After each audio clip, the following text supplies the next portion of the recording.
These are the elevators here at 400 West Market Street in Louisville, Kentucky. I'm guessing these are Schindler elevators would be my best guess.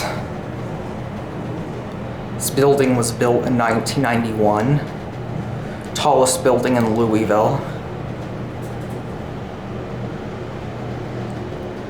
Around 33.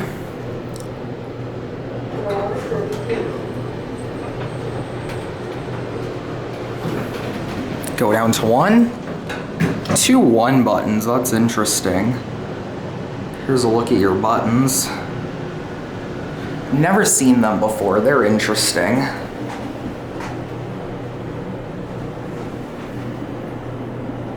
Here's a view of the cab. Very nice cab. And here on 1, we'll watch both buttons go out. My ear just popped.